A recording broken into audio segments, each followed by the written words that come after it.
Hello, seekers, doers, achievers, learners, people, humans. My name's Anthony. If you're here for the first time, really great to have you here. If you're here just hearing me say this again, 89 times, what's up? Love you lots. But Taylor Neiman is the guest for our episode. Taylor's a smart individual. She is awesome and someone I truly, truly enjoyed conversing with and asking questions to. She interests me a ton. Super smart in business, someone who can lead really well. She's the CEO and founder of Toucan. Toucan is a language learning company, and they built the first product to be a web extension, a Chrome extension. You can learn any language at any time, at any level you want, all while just reading in your browser. It translates the words for you, so you're subconsciously learning as you go. It's ingenious. And I've been using the product for a while now, and I really do love it. So I'm not just saying that to say it. I am saying it because I'm an evangelist of it. And as for Taylor, even more so, for her being the CEO and co-founder, she has so much experience in leading business-related things.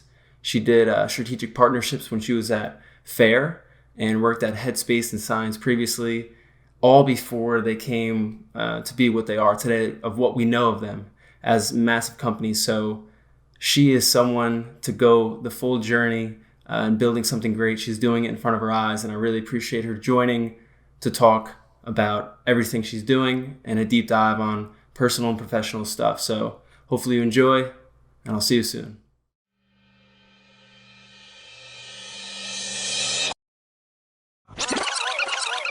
I have a dream. It's one small step for man. I am the greatest. You want something, go get it. Period. But Taylor, I appreciate you coming on. Like I said, pre-recording, I want to dive really, really deep. You have a cool trajectory, cool story, but it means a lot to me. Thanks. I'm super excited to be here, and thank you even for having me on and being able to share the Toucan journey with you. Yeah, for sure. So first place I wanted to start, I saw this question a couple weeks ago, and I thought it'd be interesting to bring up specifically with you building a product. What's the most surprising thing that your customers have shown you so far, like in terms of feedback with the Toucan product? Oh my goodness, so many things. I think it's because we ask for so much feedback, and people just love Toucan so much that they're also offering so much feedback. I think honestly, one of our biggest question marks starting out was, are we going to disrupt people too much throughout their day that they say, screw Toucan, I'm uninstalling you, see you later. But it's been completely the opposite, where they're saying, I want more words, more ways to engage with Toucan, give me more learning, which in what capacity do students ask for more school? Really doesn't happen. And so that was really nice and magical. And just being a browser extension, we didn't know because there's no straight comps for us. There is Grammarly, which is where you're typing, and Honey at checkout, but there's not this ever-present learning buddy like Toucan is. I love that. Those are great examples, because I was just going to bring up Calendly. I know they just raised it a massive second round. I think it was 350 million, but with Tope, I think that's how you pronounce his name, the founder, they had a niche product, they were profitable from day one, and it was just it had this aspect to go viral. So it's cool that you found a common layer in between. But before I go down a whole deep dive with the product itself and your journey with Toucan, I would love to know where you got your competitive nature from. Because I know that translated into D1 volleyball at Cornell and just with entrepreneurship, Yeah. but where did that come from? Yeah, so I think it definitely comes from the sports side, which is so funny because neither of my parents are athletic whatsoever. But somehow my sister and I ended up being very naturally talented at volleyball. But if you were to see me on the street, I am not that big. All of my best friends are over 6 feet tall. So I'm always the smallest one on the court. And so I became used to being underestimated and then just completely dominating and surprising people. And so that has transferred over to the workplace too. Being scrappy, tenacious, also just the pure enthusiasm of exciting the team, potential investors, users. It's the same thing that I used to do on the court too. Yeah, it's about like buying in, having people buy into a vision. I've seen that commonality with all great founders, all my friends in their startup realms. I would love to know though, because you brought up the thing with people literally wanting basically more homework, more things to do, more with the product. Like it seems as though you built this impeccable product, but I was going to ask, like, even with your Slack channel, how do you make a customer base and user base so willing to want to give feedback without making it seem as though it's like you have to do this or you have to fill out this form? Yeah, I think it's just our intention almost behind it, where for the longest time I've been personally sending welcome emails to every single new user that comes on board. Yeah, I even got one. Yeah, it was excellent. Asking for feedback, and that has provided so much value. Like, you don't necessarily get an email from the founder, CEO every now and then actually genuinely asking for feedback, and then not just listening to feedback, then responding back and engaging with you on that next level, and then having access to the entire team on that Slack channel side. And I think also it can be shown on Twitter. Like anytime someone says anything about Toucan, I'm there jumping in, asking questions, like having them slide into my DMs, give me more context. I want to squish that bug. I want to know what you mean by this feature idea that you have. And I think that willingness and us almost going above and beyond what's normally happening with companies and tech products, then people want to buy in more and give even more feedback. Yeah, I was going to bring up too, as I was doing some like research a while ago and even beforehand, like your Twitter timeline is like a growth log of Toucan stuff. And it's like, if you really want to get to know the person behind the engine, like you have it all there, from the Baron Davis event to like the investor round to even the new things with the fact that you guys do highlighting. I thought that was an amazing addition. Did that come from feedback from users, or you guys were like, all right, let's make this? 100%. It was from user feedback. Wow. They're like, we want to be able to do this where our curiosity is happening on the internet and have these spontaneous moments of learning. We're like, that is a freaking really good idea. Like, we definitely want to build that. Let's see where it prioritizes within our product roadmap. How do you differentiate between I like that product roadmap, because I was going to ask, like, differentiating between saying no to feedback and like, all right, this is a damn good idea, let me implement this. Yeah.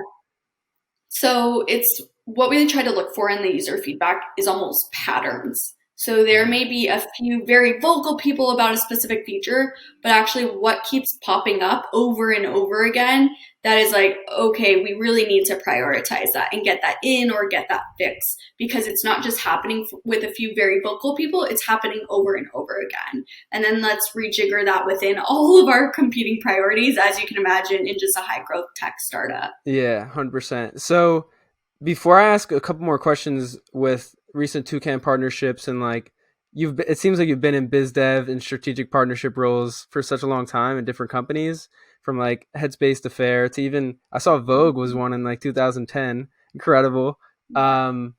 What have you learned from your past three like incompletions or like failures with the past three startups you tried? Because I mean, yeah, having this first one, launching a product, I think it was 6 months ago, just a year in, like it seems as though, all right, I'm understanding where my failures lie and how to correct that. Yeah, so it's really interesting looking at my resume, because you can also tell I'm very unemployable at this moment, just because between every of my full-time jobs, I jumped to try to start a company. I think I've had like 3 full-time jobs and 3 failures under my belt. And so it's been like one in the other. But on the full-time job side, like I always knew I wanted to get in ground floor, because my idea was I want to be a founder one day. So let me learn on someone else's dollar while also adding as much value as humanly possible. And that biz dev strategic partnership side was something for me to be generalist enough to get to touch as much as I humanly wanted, that I could then soak up all that learning. And not only that, like one of the key things for being an early stage founder is how the heck do you scale this thing, the distribution side. and not just scale it with, say, paid acquisition or cash, but how do you scale it organically so it's very sustainable? And that's a core skill set that I had within Headspace and Fair and some of these other top companies within Los Angeles. Got it. Yeah, I know, because one of your main things and focus is growing without paid acquisition, which is like an extremely hard thing to do. I mean, I know you're close with Alex and Austin at Morning Brew. Like, they do it really well, and I know they paid for Instagram stories, sort of like paid media in that sense, but still, like, the referral program is amazing. What's one of your favorite companies besides Toucan, your own, with amazing unpaid acquisition, just organic growth? I mean, one of the most recent one that comes to date, present times, is Clubhouse. True. Like, it's pretty wild to see their growth and how they really established that from the product side of holding back the invites to create scarcity, that FOMO, and then people really wanting to come in. So once they've started letting people in, boom. Even last week, I think they're a $1 billion company now, and they doubled their growth in less than a month, which is wild. Insane. They're A16-7. I know Andrew Horowitz and all them. But going back to it, the one thing I'm going to pull up the quote you had too on something. It was incredible to me that you did this. And it also makes sense though, because I want to know the timeline in which you did it though. So I saw one of your recent reads was Deep Work by Cal Newport. I read it, amazing book. So I want to ask two-parter. When did you read that? Because then I have this quote about when you were at Simba Inc. and you said you taught yourself how to code in 8 weeks with no prior engineering experience and launched 10 plus apps. Like, come on. I mean, that's amazing. So, like, when did you read the book? Because I know Cal Newport talks about that. And then you could talk more about, like, the coding, learning yourself. Yeah.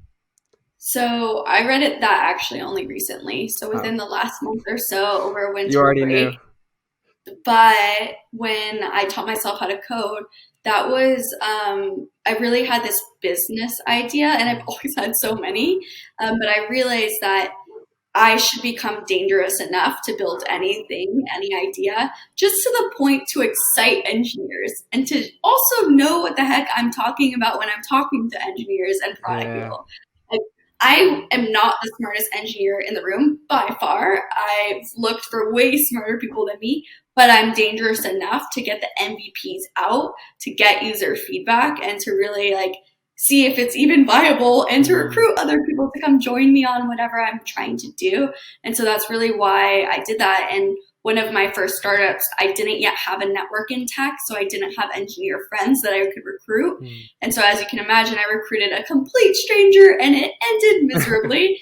So with Simba, I was like, I need to learn. And so I just hopped on YouTube, started watching a bunch of YouTube videos, and then started coding. Wow. Yeah, I was just going to ask how you learned. It was as simple as that? Yeah, incredible. Exactly. Slopes, which has a great YouTube channel, just started binge watching all of their iOS Swift tutorials.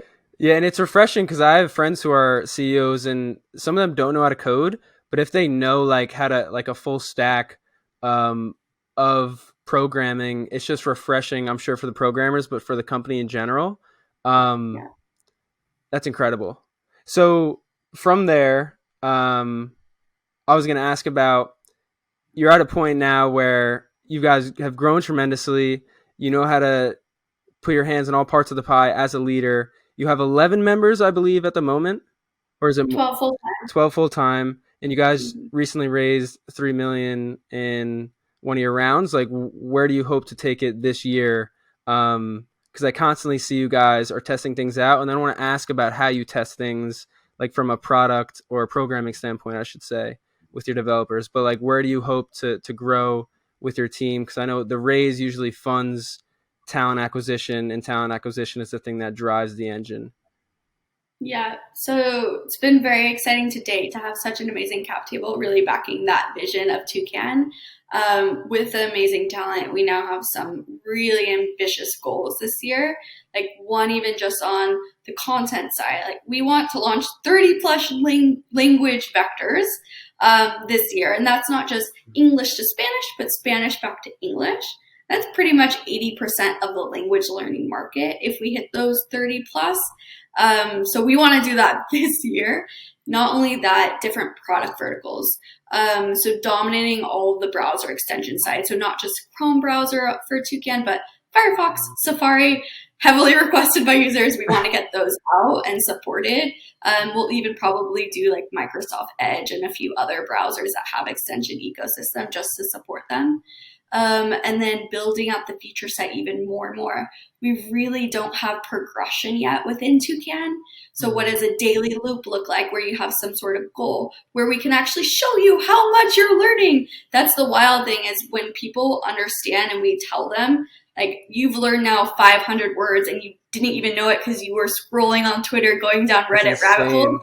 Their mind is blown, and so we want to integrate more and more on the progression side as well as that referral side.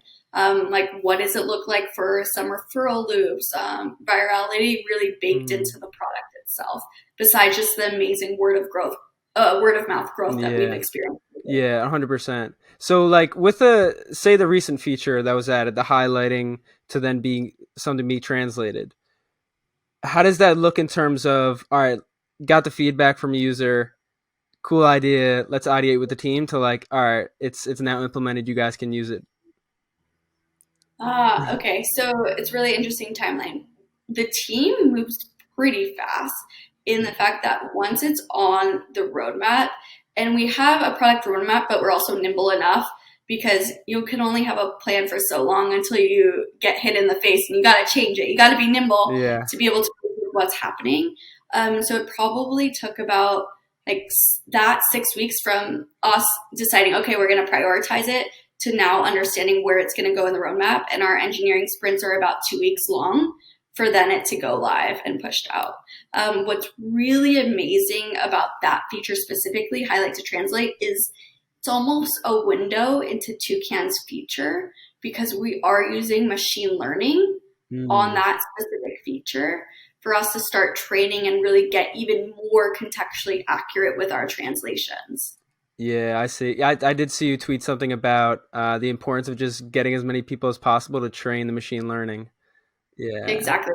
Because context is everything, and words are so complex. The word like orange could mean a fruit or a color. So how do we know which one it is accurately? Yeah, that's hilarious. I wasn't gonna ask a question about that, but I saw someone translating Steve Jobs, and the Jobs name literally was like Trabajo. Yeah. And the thing with that too is some of that just like sparks joy and has these really nice magic moments, like Chucky queso for Chuck E. Cheese. Yeah. Right.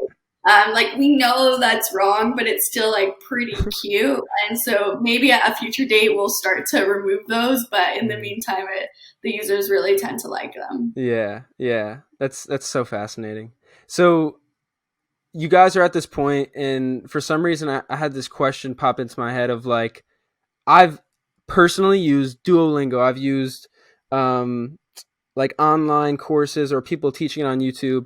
I'm using now Fluent Forever with Gabriel Weiner. Like he's amazing. Mm-hmm. And for him, he mostly taught me through his tutorials, like how to pronounce things. But with you, it's like everything you had your intention with was making it seamless so that people learn as they scroll, as they surf the web. How do you block out, all right, there's competitors and like I see every day there's different people entering, with like, all right, let's make it the best possible product? Or do you not even think about competitors that much? Well, so it's really interesting given the three of us co-founders, like the tech companies we've been in and built, right? Like me and Brandon, who's leading our product and is one of our co-founders, we were so early at Headspace. And when we joined Headspace, there wasn't yet 1,000 meditation apps out there. We were literally the only one there. And we were trying to figure out how the heck do we get this to mass market in front of every consumer imaginable. As we started scaling, more and more meditation apps started popping up, right? And so it's really like, that happens. Anyway, you can see that with Clubhouse too. It's just really, what are you going to focus on? How do you grow fast? What's your core competency? And what are the moats you're building into your business? Mm-hmm. Because from our perspective, we actually see Fluent Forever, Duolingo, all of those apps, even the YouTube channels, or if you're taking an in-person classroom as partners. Because if you are taking time out of your day to do any of that, that is amazing. Like, power to you. Now let's take all that learning and pair it with as you're browsing the web and really integrating it and immersing you further with using Toucan. I love that. I love that you don't see them as much as competitors and more partners. That's really 100%. That's like going above the clouds of like, I think it's like a Bruce Lee quote of like, or something. I think I just watched Enter the Dragon where he talks about like the real winners aren't competitors, or they don't compete. No. Yeah. I think they're all so synergistic. And how do you help someone learn even more? Like, I saw someone actually tweet about Toucan and Babbel yesterday, and it was like, I'm using Babbel for active learning, like the time out of my day. I'm using Toucan to double down on the passive learning as I'm going about my day for that immersion, which is really important for learning languages too. Yeah, it's actually incredible because I had like a roadmap of how I wanted to learn Spanish as I'm like in that mode right now. And the goal at like this point was like turn all of my languages on my tech devices to Spanish. And I was like, that's gonna be damn difficult. But like when I figured out you guys, I mean, it makes sense. It's seamless. It's so true. And it's so funny you bring that up because I mean, back in the day, all of us were changing our phones to that or our Facebook feeds to Portuguese, but you get so lost because at a certain point, your brain thinks it's just garbage. So it just ignores it. And then you're like, what the heck is happening? That's why we very intelligently choose words, small phrases, at some point, even small sentences. So your brain can still understand context and not just think of it as a gurgle and ignore it completely. Yeah, 100%. And then lastly, in terms of partnerships, because I know like a major accelerator besides, in a way, the pandemic for some startups is partnerships. And you're like, you're so adept in strategic partnerships. And I know you talked about, I know Google, you guys want to do stuff with them. I just saw one, what is it called? Dark Reader. Dark Reader. What do they do? They're also a browser extension in the ecosystem. They have more than 3 million active users, but very simple product. They just change your browser to dark mode. Okay. Dark Reader for the name suggestion, but we're starting to partner with a lot of different extensions in the ecosystem and seeing how we can work together on that front. You mentioned Google. What's very interesting about the browser extension ecosystem space is that Google is trying to get their Chromebooks into every school worldwide, and extensions that help make their hardware more valuable, make that sell into classrooms to not only get in, but also stay versus other major tech companies' products, even more valuable. So we're working really closely with them on that front, on the classroom site. And then we talked about like language accelerators. We're talking with all of these major companies because we want to partner with all of them. We started testing some product integrations, and there's going to be a lot more coming out on that end in the coming months, which I'm personally so excited about. Yeah, absolutely. And I just thought about this. I have two friends in that tech space. One is like they just raised and they're growing. It's called Ecotext, but those two people offline, I'm actually going to connect you with because like any synergy is like, I love like one of the things besides breathing in this life is connecting people. So I'll be sure to do that offline. But yeah, 100%. But one thing I would love to dabble in is more so you specifically in juggling, because I mean you played sports, you went to Cornell. That's not easy to juggle, and I'm sure it was the same all your life. You were very much ambitious, like in the similar arena of entrepreneurship. I know you worked at Headspace, so you know the importance of mindfulness, but what do you do within the day, either morning or evening or both, to rejuvenate in order to keep running this marathon?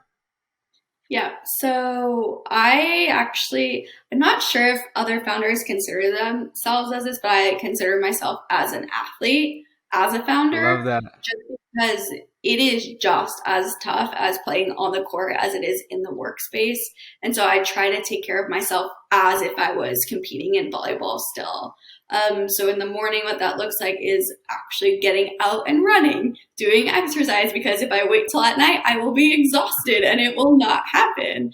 Meditating in the morning. We also meditate as a team midday. I do morning pages, which is just 2 pages free form writing, just getting everything out of your mind onto paper because it frees up your mind space so much. I do also a gratitude journal in the morning.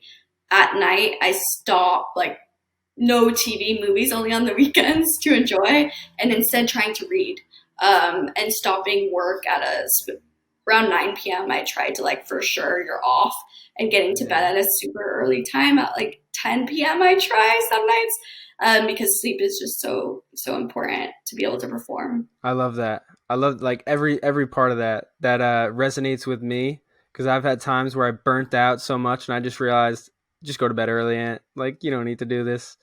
Yeah.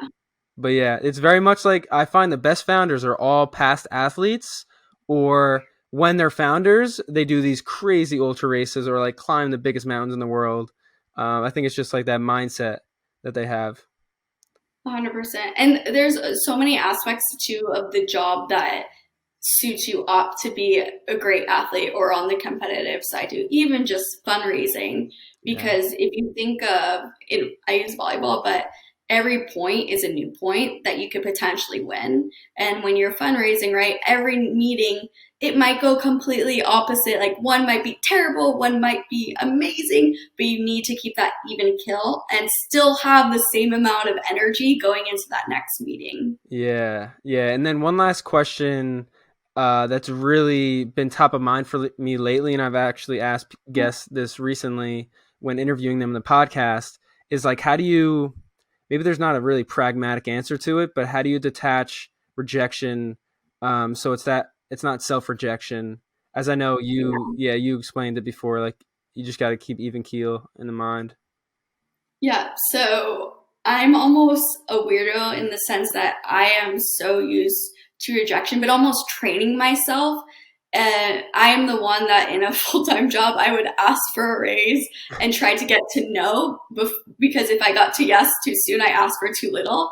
I almost wanted the no to hit the rejection point to also keep training my mind. And something I always tell friends and family is like, ask for $1 off on your coffee or 20% off on your restaurant bill. Like, they may say yes or they may say no, but training that rejection muscle, right? Because it transfers over to the workplace and so many other places too. And from the founder angle, I'm so used to that. But I think what helps me be comfortable with that is I would bet on myself any day, and not just myself, but the team around me, that I almost see it as I'm giving someone an opportunity to become part of our journey, versus like the other way around. Yeah, it's like they need you more than you need them in a way, but not like in a way of spiting, but I see. Yeah, no. It's just a different mindset, and once you get into that mindset, it it just changes everything from that perspective of rejection too. And also not taking it personally too, because like you believe in your company, like I believe in Toucan so much that I know where it's going. And if I execute, then I'm right about that. And if they don't quite see that, like that's okay. They don't yet have all the intel. And I've seen that from some of the investors early on, like who I've talked to a year and a half ago. Like even last week, a few days ago, they're emailing me saying like, oh, such a boneheaded move. I should have invested in the seed round. Like, I can't wait to catch up soon. Because they now have more information where they can make that decision later on. So even if there's a rejection, potentially that relationship will come around next time. Yeah, it just might not be right timing, because a lot of people beat themselves up because they make assumptions.